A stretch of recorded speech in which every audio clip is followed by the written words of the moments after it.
Okay, so positive experiences on being a spiritual advisor slash conscious channeler from when I first went through my huge awakening experience while I was training to become a conscious channeler. First, I want to bring forth the understanding that I got and I'm appreciating about my time in the darkness, the worst of which happened in Slab City. Because, face it, y'all about deep dark as it can get with all your involvement with demons and stuff like that. The worst of the worst, by the way, which means I can bring more of myself into the state of grace. And bringing more of myself into the state of grace, I can help others bring more of themselves into the state of grace. Or begin to bring themselves, parts of themselves, into a state of grace that I can experience freely. Because I love it. And now I can be proud of it. Because, yeah, I'm going to cover my mouth. I'm aware of my teeth. I'm aware of the tobacco stain on my fingers. You'll find a lot of us who started off in lower vibrations and channeling and being psychics and whatever, we do smoke. It's a quick, non-solid energy that we can burn, a fuel we can burn. Like alcohol is one of them. I call it the rocket fuel. Channeling is moving a lot of energy. Helps keep the body grounded to be processing this energy while we're, becoming immaterial. Because I have access to the formless realms. So basically what I would do is I would get a download, which is a complete picture. So I would have to put it in chronological order and understanding after the download because it's a big package. It's the whole picture.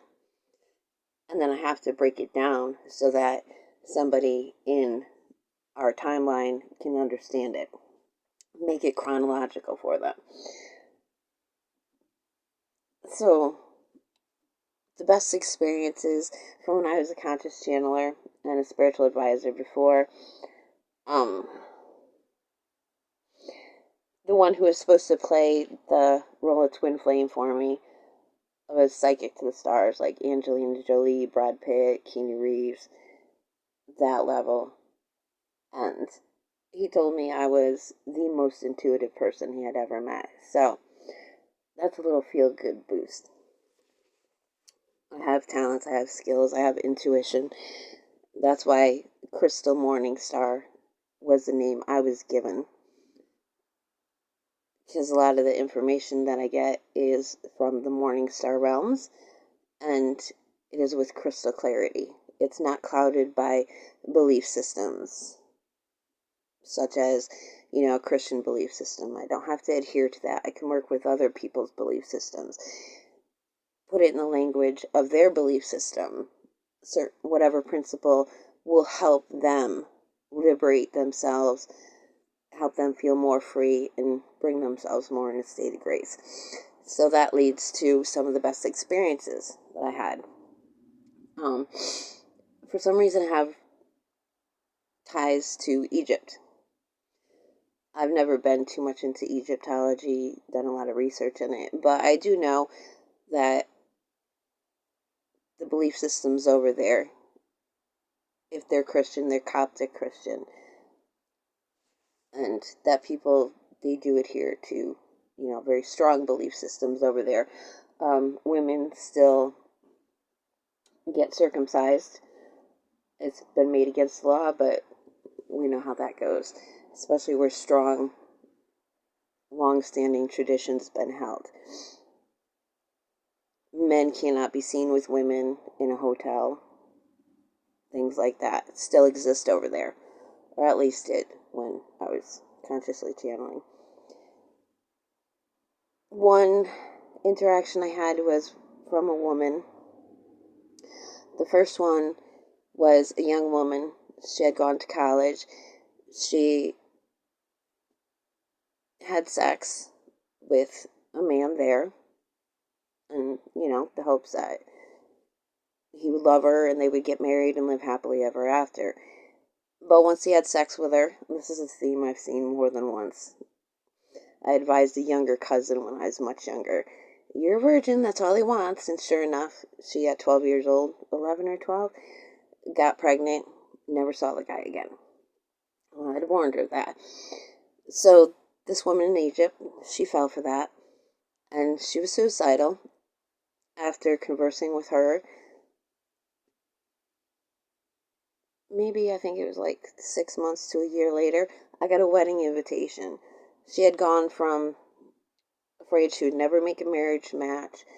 There's the very real threat of honor killing. So if her family found out, she could have been killed. And instead I got a wedding invitation. She obviously had found that married and happily ever after. And that's very helpful. That makes me feel good. Another one was a woman from Egypt. Her husband had cheated on her, left her physically, and left her financially destitute, had turned all her children against her. There's a theme I'm real familiar with. And she was wondering whether or not she should get back at him by having an affair. So I asked her, I said, would your having an affair, interfere with your relationship with God? And she said, yes. I said, why would you let that man take the one relationship you have control over away? And so 6 months later, I received a communication from her that she was living in the United States with one of her children, and she was living happily ever after. In-person interactions, I forget the name of the Christian sect that they belong to, but they're the ones who speak it. Pentecostal, that's it. They speak in tongues. And the mother, she had been involved in casting demons out from people and things like that. And she asked what channeling was. And so she and her daughter were there. Her daughter was grown. She had a daughter of her own. And so I demonstrated by bringing through Saint Germain. And you could tell she knew. She saw it. As soon as Saint Germain's presence was there, she saw it and became convinced. Which is probably a good thing. She saw a good spirit come through somebody instead of, having to cast a demon out. That terrorized her children, because they would be in another room and they would hear that. Well, now this grown adult daughter could see her mother interacting with a supposedly good spirit. Saint Germain, in the form of Adamus, I'm very familiar with. I don't think he's the greatest spirit. He'll argue with that. But that's cool. It's entertaining. And that grown daughter, she was having issues with the father of her child was married and didn't want to pay child support. So I just told her, law of attraction. Just focus on things that are positive and good, and then if the child support is supposed to come, it will come. And sure enough, it did come, and it came in abundance. And so she started to buy some land for me. Where that went, it's irrelevant. My first camping off-grid experience, which hooked me up. Yeah, that went far. But kind of felt good, even though it alienated me from the so-called higher vibrational circles, was I would bring in information so fast it would overwhelm other people. And it was just so clear and so concise and so undeniably true. I actually got kicked off of some forums and lists because it was just too much. And I couldn't slow myself down. I had so much momentum going. And I was like, oh my God, I don't fit in anywhere. Nobody likes me. Nobody wants to play with me. It kind of felt good because the clarity that I would feel in my body and the clarity in my thoughts and the innocence, that felt good. And obviously it was more important to me than slowing myself down to keep pace with everybody else and keep everybody else comfortable. Needless to say, I outgrew all my teachers really fast, and not all their egos liked that. It's just the natural thing for me to do. Bring me information, I'm going to expand on it. And it's going to be innocently done. It's not going to be like, oh, I got to come up with better than... It's just, oh, wow, there's that. And, oh, that means this and that means that. And they just can't follow, and they're offended because they had the greatest teaching. They're the greatest teacher. So I was interacting on the levels of all of the most popular channeled entities, the Crimson Circle and Adama Saint Germain, Bashar, just all the Teal Swan, all that. I was in those circles, which is really good feeling. But positive experiences, it felt good to see where my energy and the momentum of it was so strong that people who had serious health problems would suddenly feel better. People dying of cancer who couldn't feed themselves, couldn't talk, giving up as dead, would actually get up, feed themselves, walk, and talk again. That felt good to bring that much healing into my environment. Then there was, they'd go back to their old ways of thinking, their old ways of interacting, and get sick again. So they weren't able to maintain that level of consciousness that they would get into when they were in my field. And I asked about that, why is that? They just go back to being sick. Why is it? So all of that healing was for my sake, so that I would understand that I was worthy. And so you go on. Obviously, I had more to do, and that's good. But everywhere I go, I have a way of uplifting people, even when I'm in my darkest. Somebody recently said to me, people who are private, who don't let people into their homes, she just said, there's just something different about you. And that feels good to note, for people to notice, so that I understand I am different. It's not a bad thing. It's a good thing.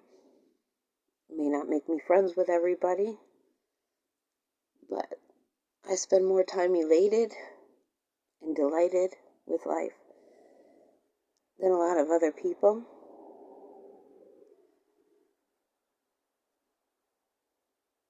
It does. It feels really good to be in that place where I don't want to slow down. I don't want to let go.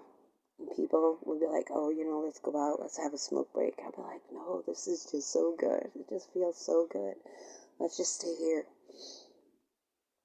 And one of the best things is by being conscious when I'm channeling information, being aware of what's coming through. I know where to cut it off. I know when it starts to feel ucky, like not right.